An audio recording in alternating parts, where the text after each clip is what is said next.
네, 부정선거와 열심히 싸우고 계시는 황교안 대표님 모셨는데요. 지금 이제 그 또 하나의 키워드가 지금 부정선거를 안 하면은 정권 교체가 될 수 있는 확률이 높다 이거하고 또 하나는 이제 단일화 아니겠습니까? 지금 단일화도 시간이 없는데 단일화 전망 어떻게 보고 계십니까?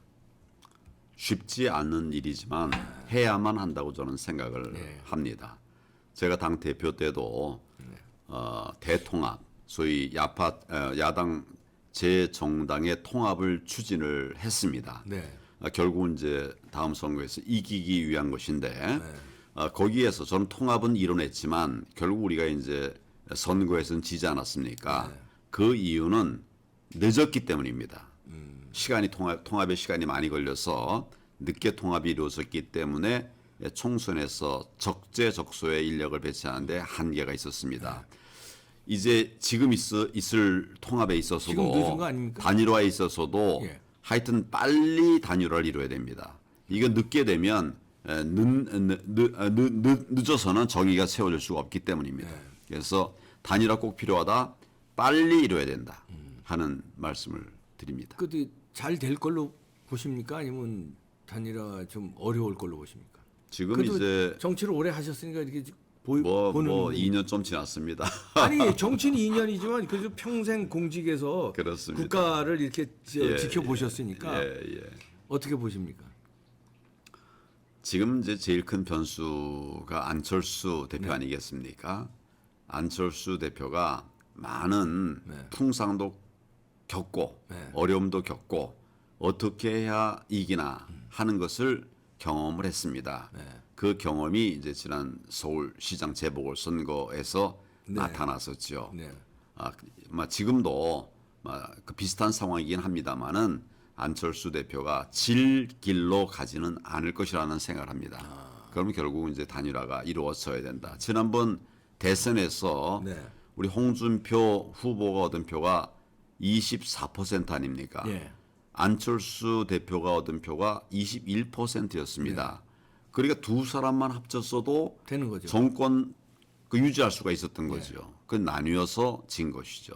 지금 다시 나뉜다고 하면 역사에 죄지는 일입니다. 그렇기 때문에 아마 안철수 대표도 여러 가지 이제 많은 논의를 하지만 같이 하나 되자 하는 되는 뜻을 결국은 모아서 국민의 뜻에 부응하지 않을까 이런 생각을 합니다. 근데 단일화 반대 목소리를 내는 사람들이 많아요. 국민의힘에요. 그 당 대표가 일단 이준석이 단일화 반대하고 있고 권영세 선대위원장도 단일화에 굉장히 회의적으로 발언하고 있고 그런 사람들은 역시 안철수로 단일화돼서 안철수한테 힘을 실어줘서 공동정부 비슷하게 총리를 준다든지 뭐 이렇게 할까봐 자기네들 입지가 자기네들 파이가 적어질까봐 반대하는 것 같은 모습도 있는데 어떻게 보고 계십니까? 저는 정치 시작할 때 첫 메시지가 통합이었습니다. 첫째는 당내 통합, 둘째는 우파 제 정당의 통합, 세 번째는 국민 통합. 저는 그런 생각이었고 지금도 승리의 비결은 해법은 통합이라고 봅니다. 그리고 지금은 이제 단일화겠죠. 단일화 반드시 이루어서 정권 교체를 이루어야 된다. 이것이 저는 시대 정신이고 국민의 뜻으로 알고 있습니다. 소화 때문에 대의를 놓치는 일이 없기를 바랍니다. 근데 그런 사람들이 지금 대놓고 반대하고 있는 사람들이 당내에 있으니까 잘 될까요? 당 대표가 일단 단일화에 회의적이고 대놓고 반대하고 있고 국민들의 힘은 당보다 크고 세고 당 대표보다 위대합니다. 가장 좋은 방법은 아예 그 정권 분담을 해서 DJP 연합처럼 책임 총리제로 2등 하는 사람 뭐 이제 여론조사로 할 거 아닙니까? 2등 하는 사람 책임 총리로 하겠다 이렇게 해서 완전히 맡겨버리는 거가 가장 좋은 방법일 텐데 그런 안이 못 나와요. 왜냐하면 거기서 정권을 나눠먹기가 싫으니까 어떻게 해야 되겠습니까? 단일화 방법이. 우리 이제 서울시장 선거할 때 이루었던 그런 것들이 하나의 모델이 되고 있습니다. 지금도 그것이 가장 나름대로는 유용한 방법 아닐까 싶습니다. 지금 와서 권한을 어떻게 분배하는가 네. 분배 논의하다가 파탄 납니다. 지금은 그러니까요. 단순한 단일화 뭐 이것이 근데 방법이라고 생각합니다. 그랬으면 좋은데 지금 그렇게 움직이는 것 같지 않아서 걱정인데요. 김종인 씨가 지금 또 나와가지고 이재명 후보를 만났습니다. 그래가지고선 송영길 저쪽 민주당 대표는 은근히 책임 총리제를 띄우면서 안철수를 이렇게 끌어가려고 그런 작업을 하고 있어요. 그 마지막 이재명은 무슨 짓이든지 다 하는 사람 아닙니까? 그러면은 저 안철수 책임 총리로 전권을 줄 테니까 그냥 무조건 이쪽으로만 알아. 이렇게 또 꼬시면 나중에 또 일이 어려워지는 거 아닙니까? 안철수 대표도 네. 정치한 지가 오래됐습니다. 네. 이제는 가릴 줄 알 것으로 생각합니다. 네. 또 이재명 후보가 그런 일을 한다면 국민들께서 그냥 놔두겠습니까? 국민들이 심판을 하시죠. 네. 이것도 안 되고 저것도 안 될 겁니다. 이제는 좀 정치가 정도를 가야 된다. 뭐 정치가 왜 음모에 의해서만 이루어져야 됩니까? 그러니까 지금 아마 국민들은 이제 그런 정치를 바랄 거고 그래서 결국은 국민들께서 바른 선택을 해내 주시리라고 생각합니다. 상대가 정도를 가는 정치를 하는 분이 아니라서 지금 불안한 거죠. 그러니까 반드시 지게 돼 있죠.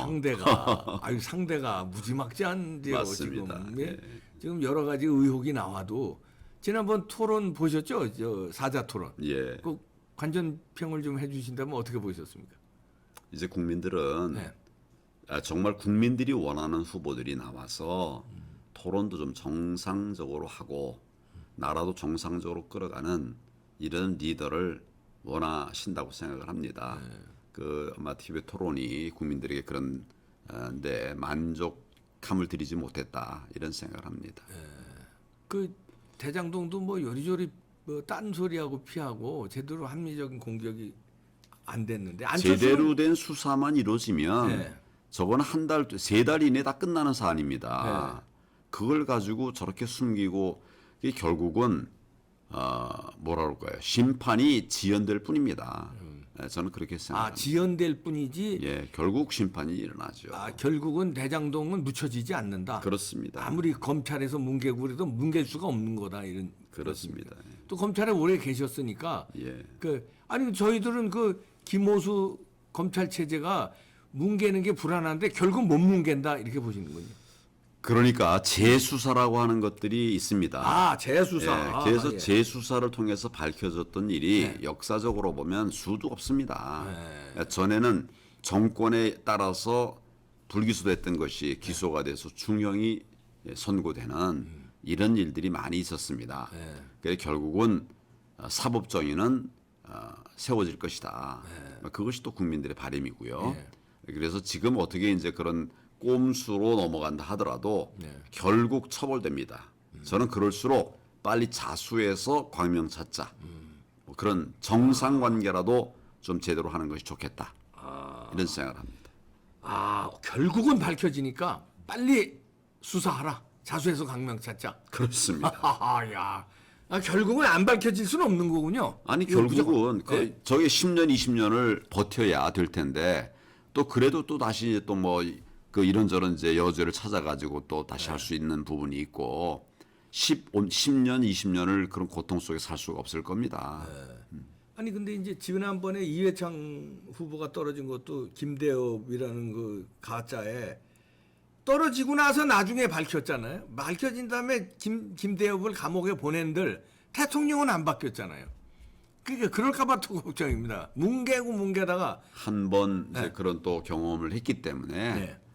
우리 역사가 다시 그런 실수를 하지는 않을 거라고 생각하고 또 그렇게 되지 않도록 우리 현장 정치인들도 좀 대우각성을 해야 됩니다. 그리고 국민들도 이제는 정치에 냉소적일 것이 아니라 이제는 관심 갖고 필요한 부분 참여하셔야 됩니다.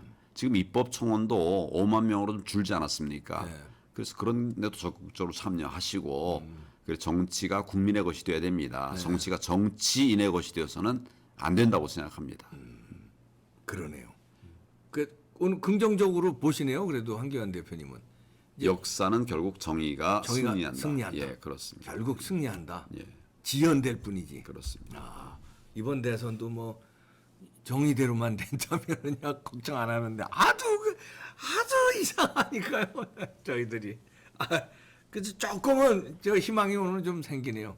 하여튼 대표님은 절대 포기 안 하실 거죠? 대선이 어떻게 결론이 아, 나든 물론이죠. 예, 10년이 가든 5년이 가든 절대. 예, 그렇습니다. 네. 대한민국을 지켜내야 예. 됩니다. 예. 황교안 대표님 절대 포기 안 하신답니다. 절대 자살도 안 하신다고. 김정남인가요? 예, 김정남. 예. 그 저 길거리에서 그냥 공항에서 독살당했죠. 독살당한 사람 예. 있지 않습니까? 지금 이제 의문의 죽음들이 많이 일어나고 있어요. 대한민국에서 대장동 관련해서 벌써 4분이 돌아가시지 분 않았습니까? 이게 뭐 그냥 관련이 아니라 깊이 관련된 분들이 이제 예. 유명을 달리했지요. 지금 이제 이 정부의 가장 아픈 점은 부정선거입니다. 예. 이 대선을 이기기 위해서는 그게 필요한데 제가 계속 그 얘기를 하고 있으니 얼마나 믿겠습니까? 예. 좀 못된 생각을 할 수도 있겠죠. 예. 그러니까 저는 혹시라도 그런 유고가 있다면 변고가 있다면 뭐 그것은 내가 자살한 게 아니다. 이런 관점에서 반드시 뭐 그런 변고가 생기면 우리 국민들이 밝혀달라. 제가 이런 얘기를 하고 있는 것이죠. 네. 뭐 그런 각오와 결기로 대한민국을 되살려내기 위해서 헌신하도록 하겠습니다.